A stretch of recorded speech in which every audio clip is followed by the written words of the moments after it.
You set the alarm, you read the books, you desperately wait to feel motivated before you start doing the hard work. Sounds familiar, right? But here is the brutal catch. Motivation is a complete trap. The most unbreakable people don't chase inspiration. They train for the blackout. Chapter 1. The power outage illusion. Listen, we need to talk about the biggest lie you've been sold about success. The common mistake people make is waiting around to feel inspired before they take any action.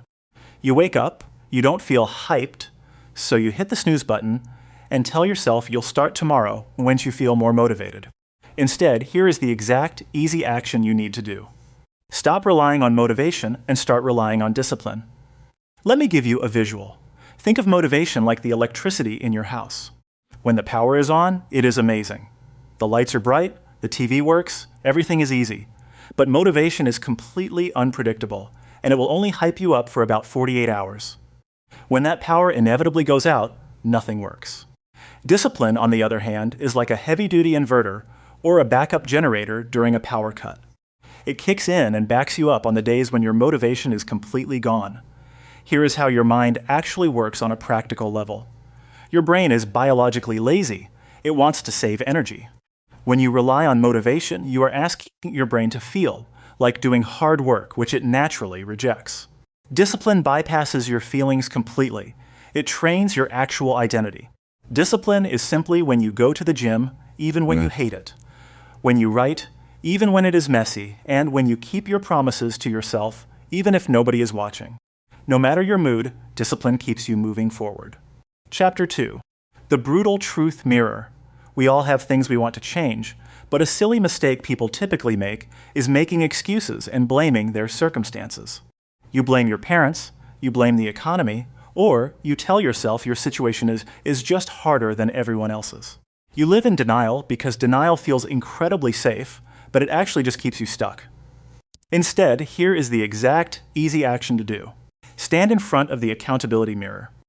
Imagine you are driving your car and the check engine light comes on. Putting a piece of tape over that light so you don't have to look at it is stupid, right? That is what making excuses does. The accountability mirror is taking the tape off and looking at the engine. It means looking directly at your reflection and telling yourself the hard, raw truth. You look in the mirror and you say out loud, "I'm out of shape," or "I'm being lazy," or "I am wasting my potential." Behaviorally, the moment you stop blaming outside conditions and own your flaws, you instantly claim the power to grow. Excuses might sound smart in the moment, but they silently rot your self-belief over time.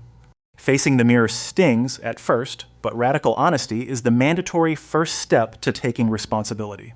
Chapter 3. The mental stop sign. Have you ever been running, working out, or studying, and suddenly you feel like you are going to collapse? The common mistake you are making is believing your brain when it screams, "Stop," and quitting because you think you are completely out of gas. Instead, here is the exact action to take. Apply the 40% rule. When you hit that wall of mental or physical exhaustion, just push a little bit further. Think of your smartphone. You know when it hits 1% battery, and the screen dims, and it flashes a red warning? You think it is dead, but somehow that 1% lasts another 20 minutes. Your brain works exactly the same way. According to the 40% rule, when you think you are totally done, you have actually only used 40% of your actual capacity. Let's look at the mechanics of your mind. Your mind is literally programmed to protect you from discomfort and pain, which is exactly why it urges you to quit early. It wants to keep you safe on the couch. You have to train yourself to recognize this overwhelming urge to quit not as a real physical limit, but simply as a mental stop sign.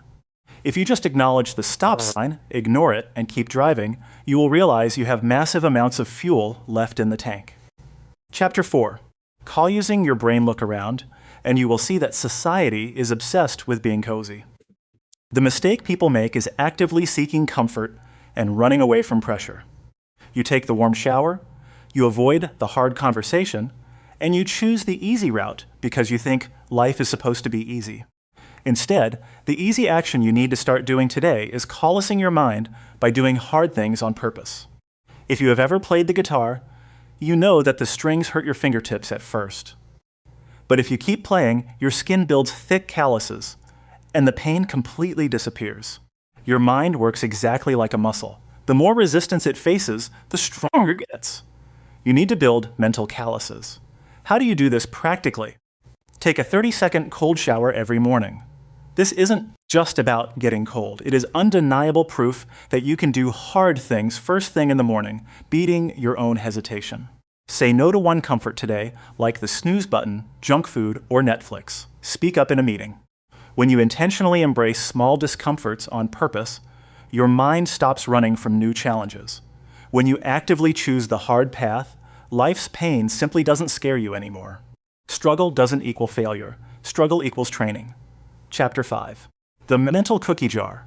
When everything falls apart, a massive mistake people make is drowning in self-doubt and entirely forgetting what they are capable of. When you hit rock bottom, you probably focus on all your failures and tell yourself you aren't good enough. Instead, the exact easy action you must take is reaching into your cookie jar. Imagine a literal glass jar sitting on your kitchen counter. But instead of chocolate chip cookies, it is filled with little notes of every single time you won in life. Every time you passed a hard test, every time you showed courage, every obstacle you ever overcame. Build your own mental cookie jar by keeping a list of these victories in your phone, your diary, or your mind. Here is why this works in your brain. When you are stressed, your mind suffers from negativity bias. It only sees the threat. Reaching into your cookie jar instantly breaks that negative loop. It provides your brain with hard, undeniable proof that you have survived 100% of your bad days. It forcefully takes you out of self-doubt and gives you the exact fuel you need to win again. Chapter 6. Riding the emotional waves. A completely ridiculous mistake people make when building mental toughness is thinking they need to turn into a robot. People try to suppress their emotions, bottling up their stress or anger until they explode, or they instantly react and send a fiery text message they regret. Instead, the easy action to take is to strategize your emotions rather than suppressing them. Think of your emotions like ocean waves.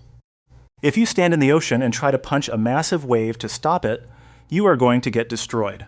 You can't stop the waves, but you can learn to ride them, redirect them, and use them. Behaviorally, when an emotion hits you, your brain's amygdala triggers a fight or flight response. If you react immediately, you are acting on pure panic. All you have to do is pause and breathe for 3 seconds before you react or reply. Just 3 seconds. Or take 5 minutes for micro-meditation, which acts like a quick reboot for your mental operating system. That tiny pause lets the logical part of your brain catch up, allowing you to ride the wave instead of drowning in it. Chapter 7. The blueprint of small wins.